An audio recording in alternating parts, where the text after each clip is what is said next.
Welcome back to Garden Obsessed. I have a helper with me. I'm Carla. This is Lola. Sometimes she thinks she's helping and she's not exactly the most helpful, are ya? But you're cute, so you get away with it. Anyway, today I wanted to talk about seed storage, and probably a lot of these are things that you may have seen on channels, especially a system that I've shown that I'm currently using in a previous video. It's kind of the popular way to store your seeds right now. If your collection is large, I don't think everyone necessarily has as many seeds as I do. I don't think anyone necessarily ever needs as many seeds as I have. And that is something that I'm working on this year, you know, not saving things and using them. I've been gardening with seeds this will be my 5th year starting my own seeds. And I'm starting to notice, I mean, obviously some things don't last very long. Alliums are notorious for having a short lifespan in their seed storage ability.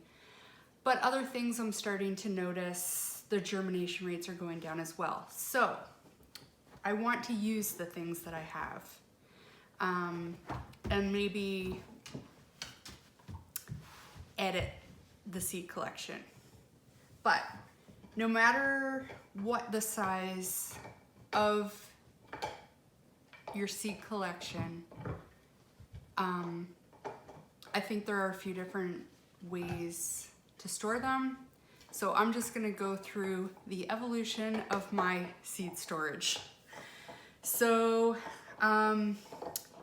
in 2016, 2017, that was the first year that I grew vegetables. Before that I had grown perennials and things like that. But it wasn't until I started a vegetable garden that I started starting my own starts here at home. Before that, I would just purchase seedlings and starts in a store. So with those first few packages of seeds, and there were less than a dozen that first year, I just used a Ziploc baggie. You can't beat the multiple uses of a good Ziploc, am I right? Now I use it. These are actually all of the packets that I've finished using this year. So I put them in here so that they're all in one place, and then when it comes time to order seeds for next year, I can go through this. I can say, yes, this did well for me, I want to order more of this, or no, that didn't work so well for me, I don't want to order that, or I want to try something different, whatever the case may be. So that's what I'm currently using it for. But when I very first bought my first few packet of seeds, this is how I stored them, in a drawer. You know, everyone has that junk drawer, and that's where my seeds lived. When this wasn't serving my purposes anymore, I went to the dollar store, as one does, to look for a different option. And at Dollarama here in Canada, they had this container, you know, which says gardening, love your garden, seeds right on it. I was like, well, that's perfect. It'll hold more than my Ziploc bag, but it will still allow me to keep them in one spot. Now I just have microgreen seeds in it, but it housed, you know, all of my seeds for probably the whole second season that I gardened. And I just love the look of it. So this lives on my counter now, and it will always stay there. Even if it doesn't contain seeds, it will contain something. So that is another option. Just go look for a container, you know, at your local discount or dollar store, and see if there's something that will serve your purpose. When I grew out of this, I moved on to another container from the dollar store, but obviously with a lot more storage room. And I would say this was the step in my process where I started putting some organization into how I was keeping my seeds. Up till this point, I had, you know, so few seed packets that when I was looking for something, it was just a matter of like, oh, there it is, just rifling through a couple of packages to find what I was looking for. When I moved up to this size, it was harder to find what I was looking for. So I had,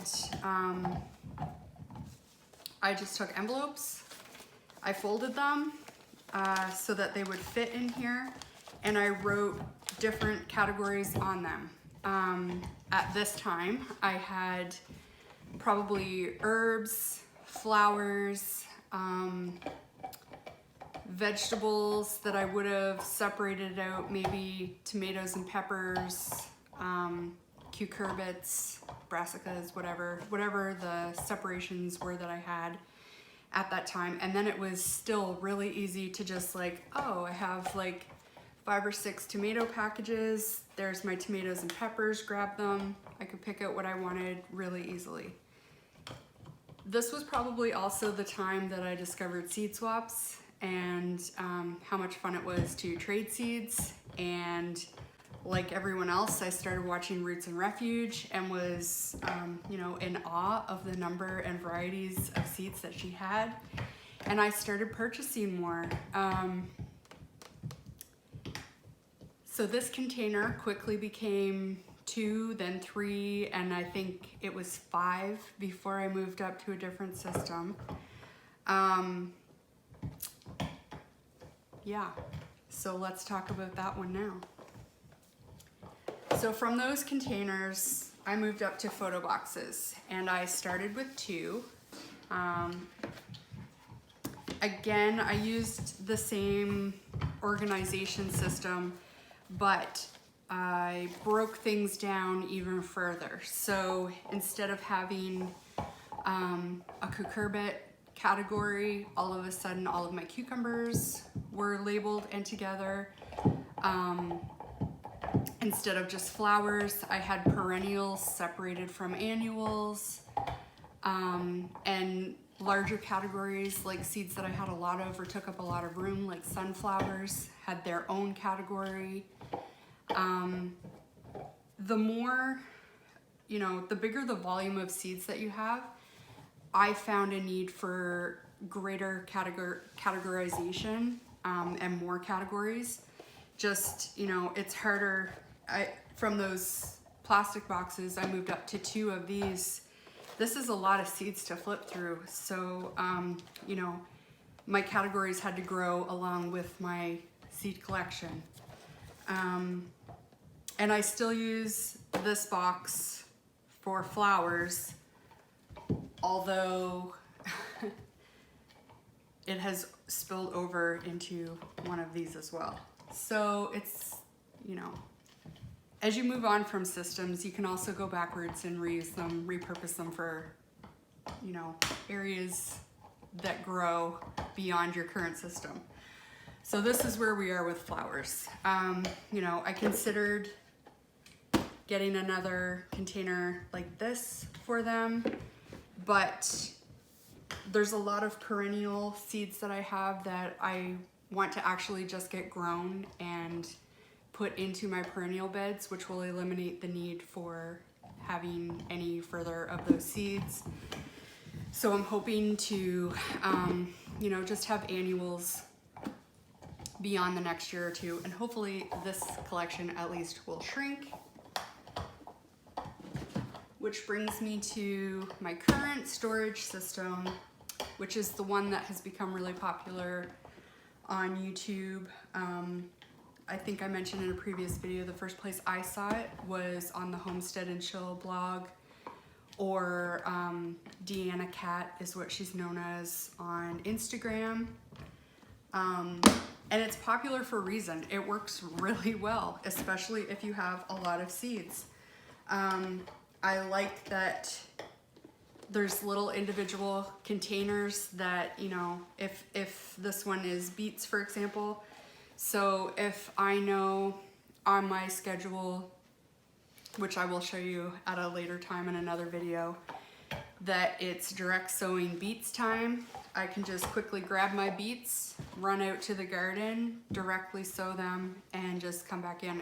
It eliminates the need for taking all of your seeds everywhere. Because they're in this plastic container, they're quite well protected while I'm out there, and it's working quite well for me.